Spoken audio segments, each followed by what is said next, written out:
Despite allegations in the British press, the Queen hasn't given any indication whether she would support the Leave or the Remain camp in the upcoming Brexit referendum, which might leave the European Union in a bad state. Welcome to the State of the Union. Written by the government and only read out by the reigning monarch, the Queen's speech sets out the agenda for the parliamentary year to come. But of course, only 5 weeks ahead of the referendum, to say it was overshadowed by the vote would be more than an understatement. It's a ceremony laden with pomp and pageantry. Britain's Queen Elizabeth has unveiled the government's priorities during the traditional state opening of Parliament. Prime Minister David Cameron is hoping to press ahead with the so-called social reform agenda after the EU referendum. My government will hold a referendum on membership of the European Union. Proposals will be brought forward for a British Bill of Rights. My ministers will uphold the sovereignty of Parliament and the primacy of the House of Commons. Meanwhile, it's been ruled that a headline in Britain's Sun newspaper claiming that the Queen backs Brexit was significantly misleading. The March report has been investigated by a press regulator after Buckingham Palace complained. The paper stands by its story.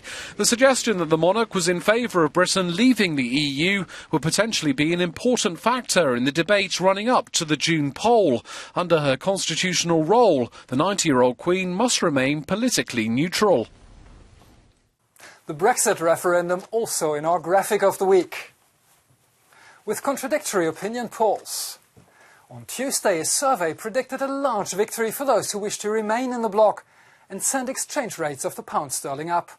But it was contradicted only hours later by another poll, putting the Leave camp ahead. And the following days made clear at this stage the pollsters cannot predict the outcome. A victorious Leave camp would be the wish of Boris Johnson, the former mayor of London, who is our down of the week.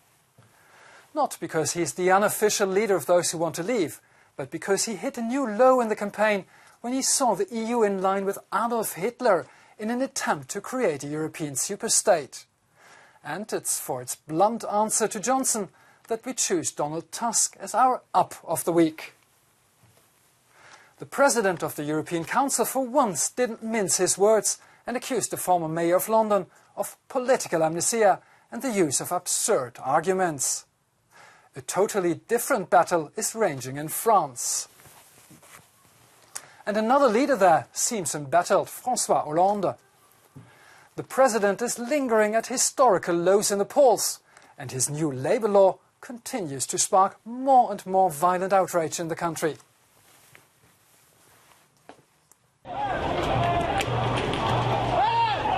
French President François Hollande says he will not withdraw a controversial labour reform bill despite resistance in Parliament and fresh tension on the streets.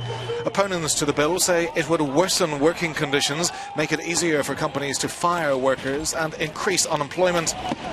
The hardline CGT union says Hollande needs to listen to people's concerns. The head of the union says the president is not acting like the head of state when he refuses to listen to the citizens. I want to remind you that 74% of French people are rejecting this reform and that 1 out of 2 Frenchmen is in favour of mobilisation. Police in the French city of Marseille used tear gas to prevent protesters blocking a train station. Hollande told radio station Europe 1 why he will not abandon the reform bill. This law will pass, he says. I will not back down because too many governments backed down, and therefore I found the country in this condition when I took office in 2012. So in this difficult situation, I cannot back down while a compromise has been found. Reformist unions are backing this text, and a majority of socialists are ready to back it, he says. France is facing a tense week of strikes and other union action. Truck drivers demonstrated on Tuesday, and rail workers are downing tools until Friday morning. Unions have called for rolling strikes by airport staff and other workers.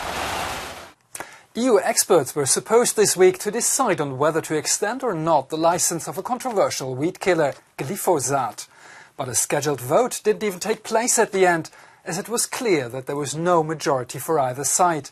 Environmentalists, though, had a clearer message. More than 12,000 people have signed a petition urging EU officials not to grant an extended licence to a widely used weed killer. Glyphosate is a herbicide that has been accused of causing cancer in humans. Europe should be clear that we can't gamble with our health. We're citizens, we're not lab rats, and we won't stop our campaign. You know, we know that there's other big assessments of glyphosate coming up, but, you know, right now we know there's some big countries who are looking at what's happened and they're not comfortable with glyphosate. We don't want the European Commission to send out a signal that it's safe when, to be honest, the science simply isn't clear. But a joint UN-WHO panel has contested the claim that glyphosate is carcinogenic. Its current EU licence expires at the end of June. And it's time for our quote of the week, former US President Bill Clinton. He accused Poland and Hungary of wanting Putin-like leadership. Mocking both governments, he said, "Just give me authoritarian dictatorship and keep the foreigners out." Jarosław Kaczynski, the leader of the governing party in Poland, hit back, suggesting Clinton might need medical examination. And let's have a look on what's in the European pipeline for next week. On Tuesday, Eurogroup finance ministers are set to reach agreement on unblocking a new tranche of aid for Greece. At the same day, trade unions will demonstrate against austerity in Brussels. On Thursday, the G7 summit starts in Japan, and on Sunday, France will commemorate the Battle of Verdun, where more than 300,000 French and German soldiers lost their lives 100 years ago. Have a good week.